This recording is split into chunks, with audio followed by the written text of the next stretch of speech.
O eto pa ho, si Boy 10K. O, Our sovereignty rights, eto pa, may sinasabi pa. Deserve niya umiyak kasi walang kampi sa kanya eh. Sinungaling naman eh. we cannot pass this resolution Okay. saying that Commodore Tariela is correct because he's wrong. If he just simply stated, I love the Philippines, I will fight for our territory, I'll fight for our sovereignty rights, I will do my duty, but sorry, dahil uminit ulo ko, No. Ayan yung sinasabi niya Pinagsosorry niya pass this resolution saying that Commodore Tariela is correct because he's wrong. If he just simply stated, I love the Philippines, I will fight for our territory, I'll fight for our sovereignty rights, I will do my duty, but sorry, dahil uminit ulo ko, nilabas ko to, pero hindi official yan. Tapos tayo. Hindi na kailangan yun, boss. Hindi na kailangan yun, Brad. Ano po? Nakita mo naman kung ano-anong paninira at kung ano-anong mga pagpapaawa yung ginagawa ng China. Yung mga pag-gaslight nila. Di ba? May narinig ka ba na pagsasorry? Wala naman eh. Mas malala yung ginagawa nila. Etong tao, mga kababayan, although unipermado, no? Mapipikon at mapipikon ka din eh. Mapipikon at mapipikon ka din ho talaga mga kababayan. Maniwala kayo sa hindi, majority po ng Pilipino, panigurado ko, hindi papayag na mag-sorry. Ito pong si Commodore J. Tariela. No? O, press 1 tayo kung papayag kayo na mag-sorry si Commodore Alaga at Ardayan. Shoutout sa inyo. Press 1 kung gusto nyo na mag-sorry si J. Tariela, no? Sa China. Press 2 mga kababayan kung para sa inyo, okay lang yan. No? Wala talagang talagang nakakapikon na. O, press 2 kung sa tingin nyo, hindi dapat mag-sorry. Ako, pe-press din ako. O, sali ako dyan. Ano yung kayo lang? O, press. O, yan yung sa akin. Di mo ba? Lagpas na lang yon. O, tuloy mo, Cayetano. Trages ka, yung 10,000 hanggang ngayon, hindi mo pa din inaatupag. I beg to disagree, Mr. President, that Mr. Commodore Tariela is mistaken. So- We would not have put this resolution and authored it if we felt Mr. So Tariela. that's what I want to elicit. So Kayo nga. Sige nga kayo, Boy 10K. Total naman, nakikita namin na kayo merong mga meeting, merong kayong mga pag-uusap with China. Sige nga, kayo nga. Sabihin nyo nga doon sa China, oy, kayo mag-sorry din kayo sa amin, no?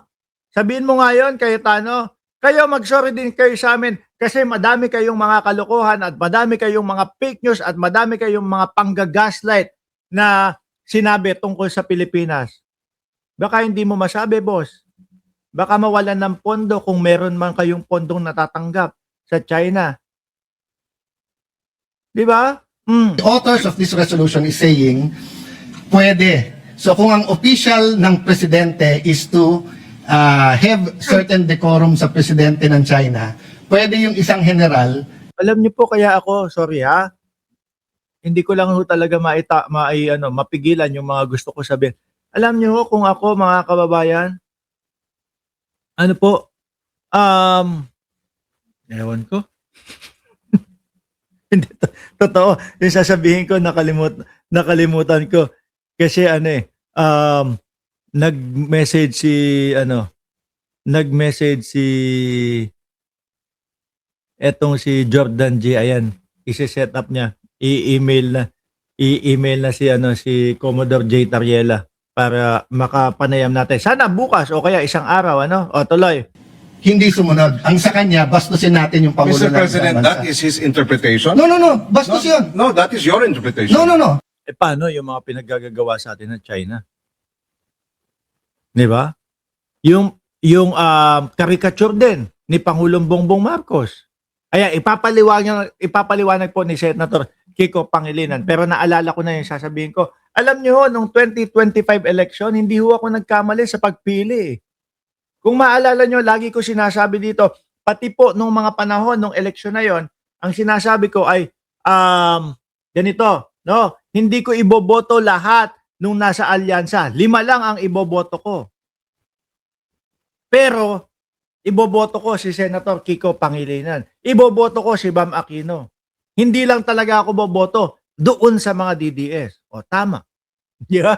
Tama. At nakikita nyo naman, mga bossing. No, nakikita nyo naman kung ano ang pinaggagawa nitong mga tsinador na ito. Uulitin ko, kung nagagalit man sila na sinasabihan natin ng tsinador, kasuhan na lang nila ako. Kung merong kaso para doon. Ano? Sabi, wow, si ano, asan,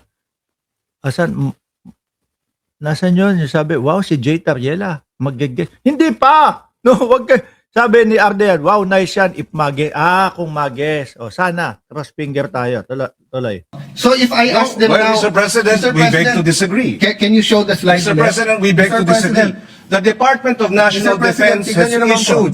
has issued a statement condemning China's remarks, Mr. No, we're President. not talking about, Mr. President, if you look at the DFA, it was also telling Tariela, but not directly. It says, It was saying, follow the decorum, Mr. President. Mr. President, kung ganyan ang stand natin, then my staff now can show a meme of you. Mr. President, Mr. President, dito ba sa, let me ask that Mr. question. President, I am not Ipinipilit talaga niya. Oh. No? Paano kung tayo ipilit niya din? Sige nga, sabihin nyo, ito, tatanggalin ko doon sa mga tinatawag kong mga tsinador. Kung sino man dyan, yung makakapag sabi sa China na mag-sorry kayo sa amin kasi meron kayong mga pinapakalat na mga misinformation. Mag-sorry kayo sa amin doon sa mga pagwa-water cannon ninyo. Kung meron man, kunyari Robin Padilla o sino pa, makapagsabi noon sa China, aalisin ko, hindi ko tatawagin tsinador. Sige. Pero I bet wala ni isa. No? Baka wala. Baka mawalan ng pondo. Kung meron man ho, mga kababayan. Ulitin ko ha. Hindi ko sinasabi na direktang may nakukuha sila o may natatanggap sila. Pero tumatakbo sa isipan ko at posible na karamihan din ng mga Pilipino tumatakbo sa isip nila na itong mga ito ay baka may nakukuhang pondo galing sa China, mga bossing. No? Sabi ni Leona, Ashe, Balizon, dapat di lang siya sama sa anak at si Robin sama na din. Oh. from China. Why will they put a meme? Why will your staff put No, a it's meme? not about China. It's about decorum. You're comparing apples Mr. and oranges, President. Mr. No. President. You are Eh, syempre, DDS yan. Mr. Senator Kiko Pangilinan, ang kaharap mo, DDS.